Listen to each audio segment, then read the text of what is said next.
States is going to discriminate against Julian and say that he is not protected by the First Amendment due to his nationality, being Australian. And thirdly, in relation to the death penalty, because the United States is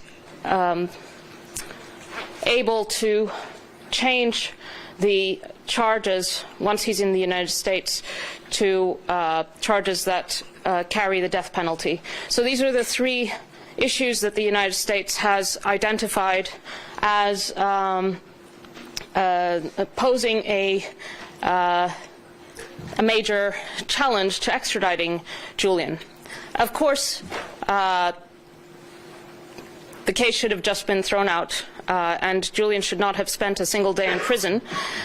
The United States is bringing a case based on a persecution of a journalist for his political opinions. He expresses his political opinions through his publishing work, and rather than ask for a political intervention from the US government, the British courts should just have thrown out this case because it criminalizes journalism.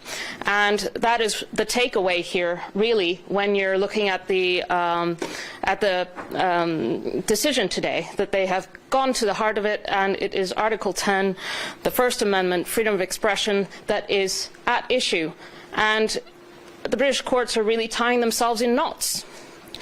And giving the United States yet another opportunity to make a political, not a legal intervention, a political intervention, because the case that they have been bringing for the past 5 years, or 13 years, depending on where you start counting, is one that attacks the freedom to publish the truth. And so the courts are asking for an assurance that actually contradicts the case that the United States has been bringing.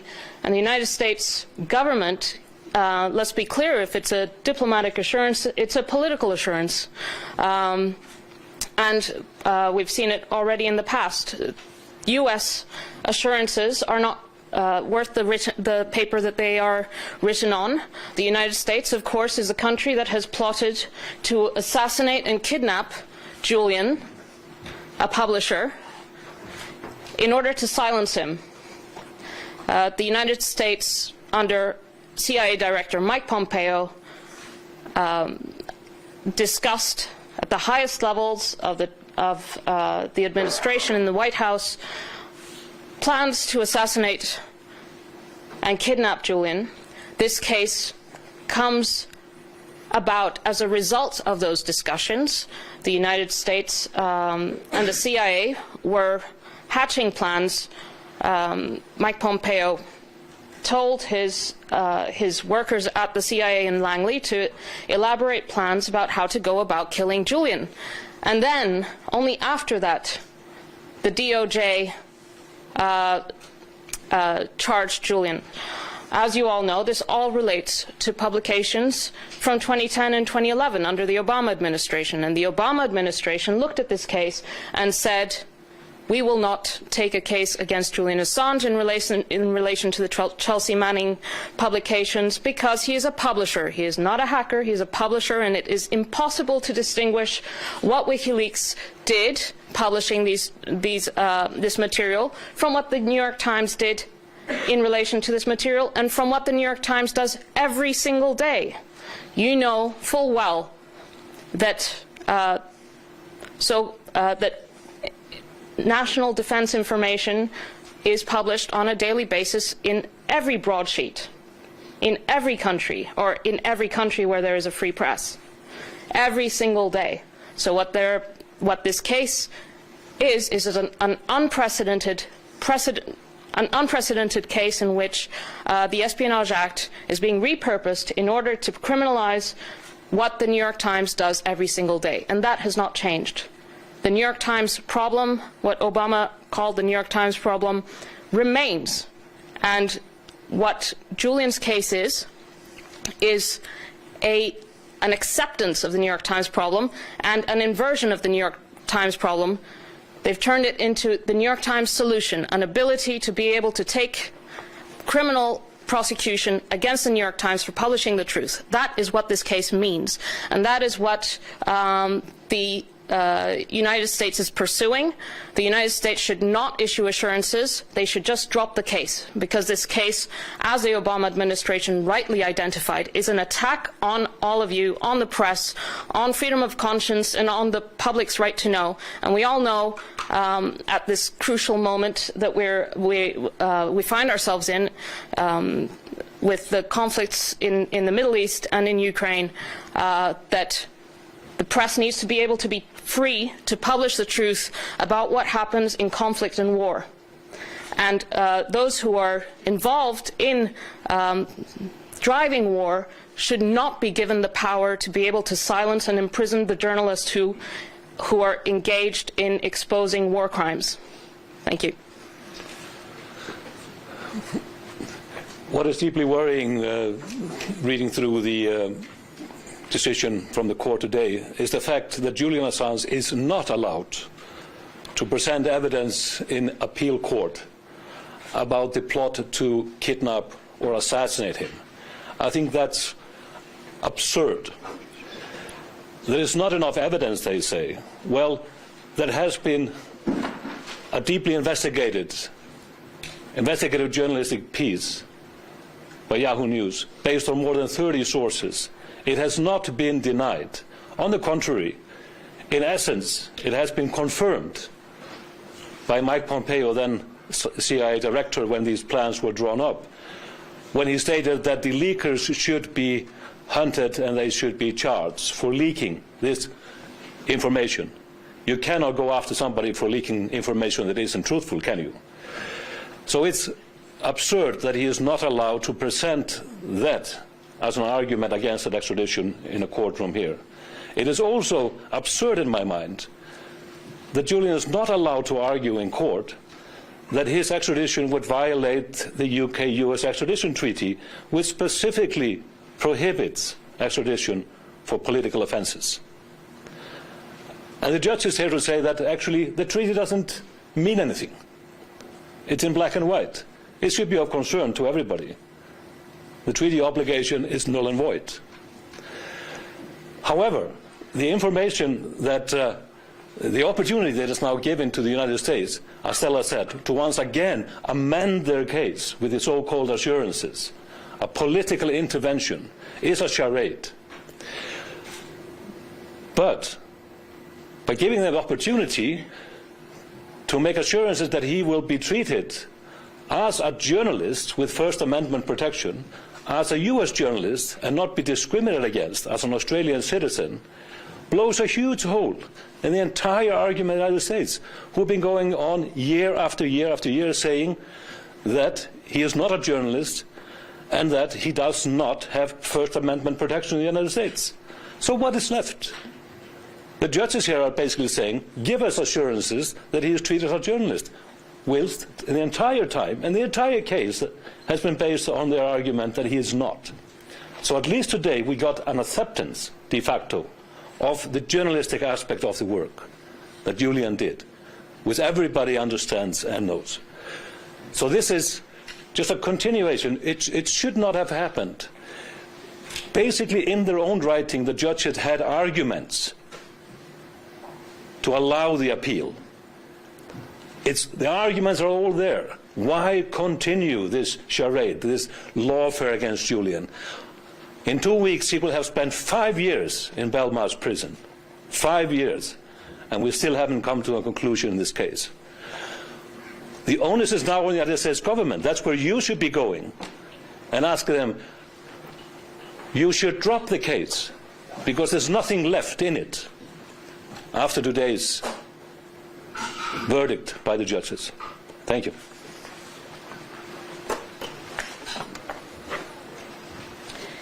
Good morning, everyone. My name is Jen Robinson. I'm a barrister here at Doughty Street Chambers and counsel to Julian Assange and to WikiLeaks. The court's decision today demonstrates just how flawed the US extradition request is. We are 5 years into this process now, 5 years in which Julian Assange has been in prison here in the UK without conviction, on remand, in relation to an extradition request that should never have been brought, and that we've seen today from the court's decision raises fundamental concerns about free speech, the First Amendment, and the risk that a journalist and publisher could be subjected to the death penalty. That the US is being asked 5 years after seeking this extradition request to provide these diplomatic assurances to remedy what we say are these fatal flaws in the US case goes to show just how problematic this request is. The judgment today demonstrates that if Julian was extradited to the United States, there is a very real risk and concern that he will not be afforded free speech protections. This is a dangerous precedent. It means that any journalist and publisher who is outside of the United States publishing truthful information about the United States but is not a United States citizen will not benefit from the First Amendment, and that should be concerning for every single journalist in this room and every single journalist watching. We are, of course, concerned too that the facts as pleaded in the US indictment could expose Julian to the death penalty. It is absurd that we are 5 years into this case and the US has not offered an assurance to protect him from that risk. Now, the judge's decision, of course, is that we've got provisional permission to appeal on 3 grounds. On the fact that he would not be permitted to rely on the First Amendment, the risk that he'd be exposed to the death penalty, and the risk that he'll be discriminated against on the grounds that he's Australian. The court has called for what they want, satisfactory assurances to protect him against that. We say there's no such satisfactory assurance. Amnesty International says that their US diplomatic assurances are not worth the paper they're written on. In a case as serious as this, involving the death penalty and involving free speech protections for all journalists everywhere, this is clearly insufficient. This is a case that should never have been brought. It was brought by the Trump administration, which describes the press as the enemy of the people. It is an indictment that the New York Times and Washington Post has said criminalises public interest journalism. And this is an Australian journalist, an award-winning Australian journalist and publisher who has been 5 years in a high-security prison because of this extradition request. We say the US government should not be offering an assurance in response to this judgment. They should be dropping the case, and it is a case that should never have been brought in the first place. Thank you. Hello, I'm Rebecca Vincent. I'm the Director of Campaigns for Reporters Without Borders, Reporters Sans Frontières. We campaign for the release of Julian Assange as a top global priority because of the implications his case has for global journalism and press freedom. We've monitored these entire 4 years of extradition proceedings in court, and it's been long and convoluted. And what's come out today is also convoluted. We want to retain some hope, though. There is a sliver of hope here that there could still be some form of justice possible in the UK courts. We are dismayed that it has come this far, but there is still a chance for the UK to act in the interest of journalism and press freedom and prevent Julian Assange's extradition to the United States. We're concerned by this repeated reliance on diplomatic assurances throughout these legal proceedings, which really underscores again the political nature of this case, and it shouldn't be decided on diplomatic assurances. Even if these assurances are respected in practice, and again, there's no guarantee that they will be, we have serious concerns about the very charges against Julian Assange, which have nothing to do with these diplomatic assurances, noting that the Espionage Act itself lacks a public interest defence. So even if all of these conditions are met, we don't believe that Julian Assange or anybody accused in this way could have a fair trial. He cannot defend the nature of his actions as being in the public interest. At Reporters Without Borders, we believe that the publication of these leaked documents was in the public interest. These documents exposed information that we have the right to know, war crimes and human rights abuses, which has never been prosecuted. This informed public interest reporting around the world, and it is crucial to journalistic practice to be able to operate in this way. So what happens to Julian Assange has implications not just for him, but for journalists, for media organisations everywhere. And we call again, whether this progresses further in the UK courts beyond this question of assurances, it remains in the power of the US government to bring this to a close now. We call again on the Biden administration to put an end to this 13-year persecution and prosecution of Julian Assange and act at this late stage to protect journalism and press freedom. We call again to free Assange. Thank you. If you have any questions, please raise your hand. I remind you, if you could introduce yourself and your name and who you're writing for or broadcasting for, and then proceed to ask a question. I'm Claire Lasco. I'm working on a documentary on the Julian Assange case for Eugene Jurecki. I'd like to ask Stella, if you wouldn't mind, if somebody is kicking this case down the can down the road, who is doing it?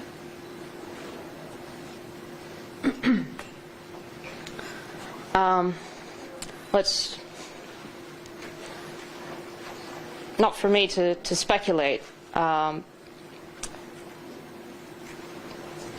What's clear is that this case is extremely controversial in the United States. It has always been controversial. During the Obama administration, of course, they decided not to prosecute Julian over the Chelsea Manning publications. And during the Trump administration, two of the prosecutors who were working on this case left, were reassigned after the Espionage Act charges were brought. They were taken off the case because they disagreed. And we know that this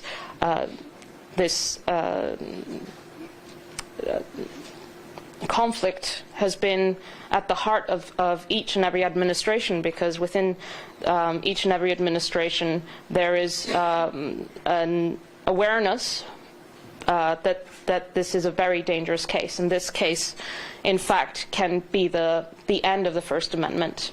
There are, of course, people like Mike Pompeo who want Julian dead.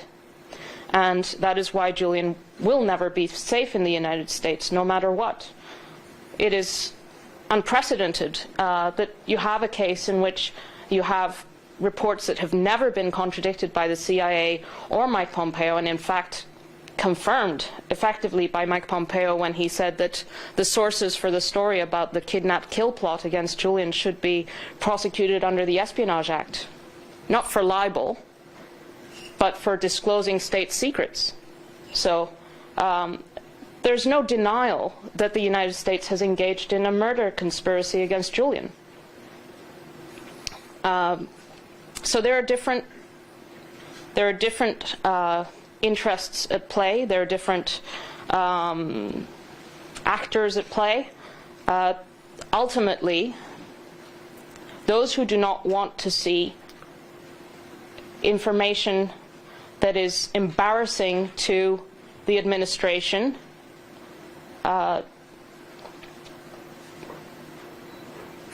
they see a utility in having Julian imprisoned, because not only is there an attack on whistleblowers, there's an attack now on journalists as well. If you have whistleblowers unwilling to, whistleblowers knowing that they will be prosecuted under the Espionage Act, and now also publishers and journalists, then people will be too afraid to leak, and they will also be too afraid to publish. That is what the purpose of it is. So I see it as three levels. I see the prosecution against Julian on three levels. One is to silence Julian and punish him for his political opinions, to stop him from embarrassing the powerful. The second is to intimidate the rest of the press, to send a signal, to use him as a deterrent, to make sure that no one else will. And the third is to keep the public ignorant, because that's the effect of the first two. If you don't have anyone willing or able to publish the truth anymore, then the public can be manipulated, and that's the ultimate goal. Hi, this is for Stella as well, sorry. Bruce Stane from BBC News. Could you give us an idea of what your initial reaction was when you got the judgment this morning, and also has there been any reaction from Julian at all, and what's the latest on his situation, how's he doing?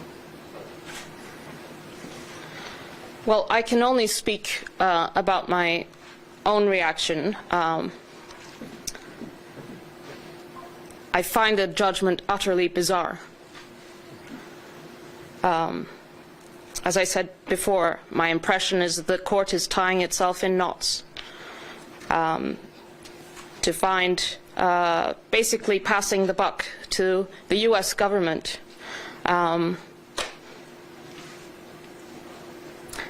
And inviting it to contradict its own case in order to wave through his extradition. But this is par for the course in this case.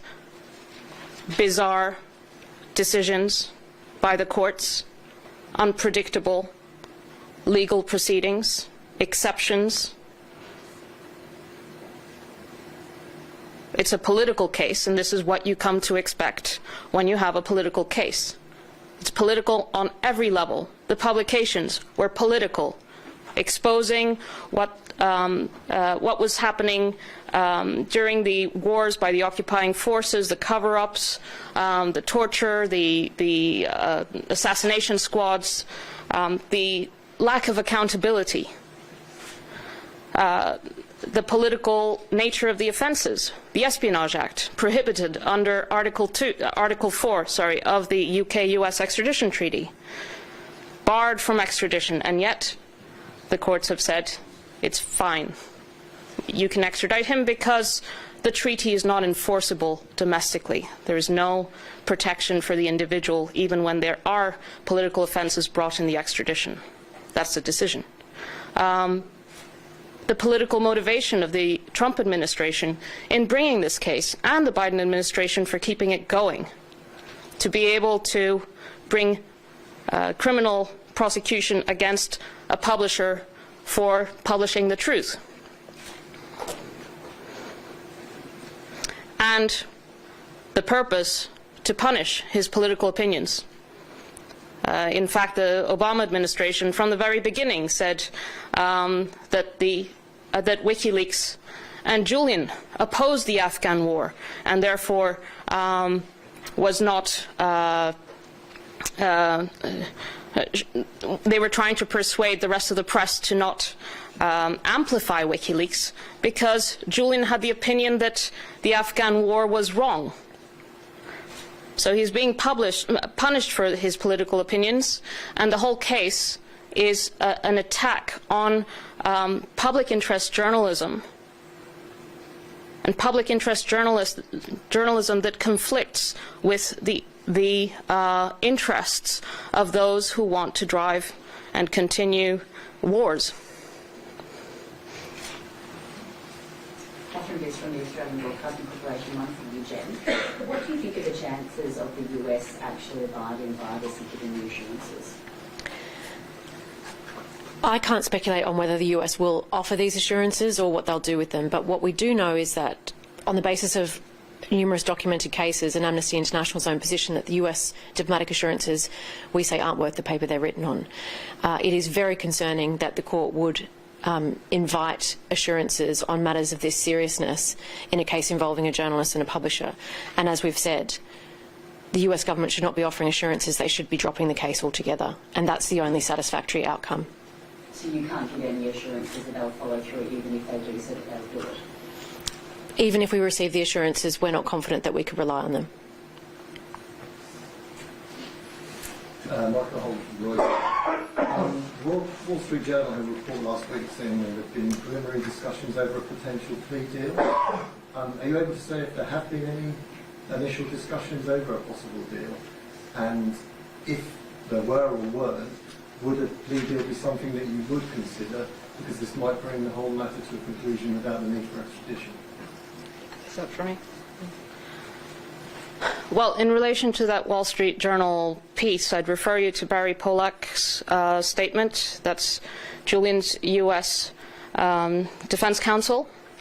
Your question should really be posed to the Department of Justice. But now, with this decision, I think the correct question is, why don't you drop the case? Julian has been in prison for almost 5 years. This case serves no purpose other than to intimidate journalists all around the world, not just here, not just in the United States. It is sending a chilling effect. It is creating not just a legal precedent, but a political precedent that is putting journalists all over the world at risk, because it is setting a new normal.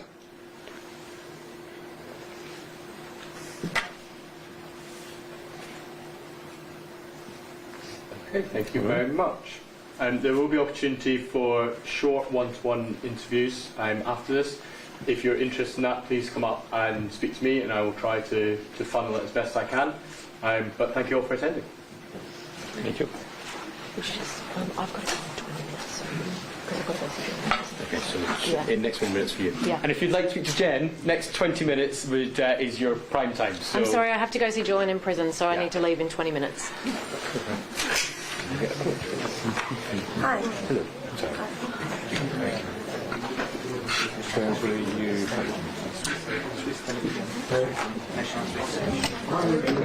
Hello.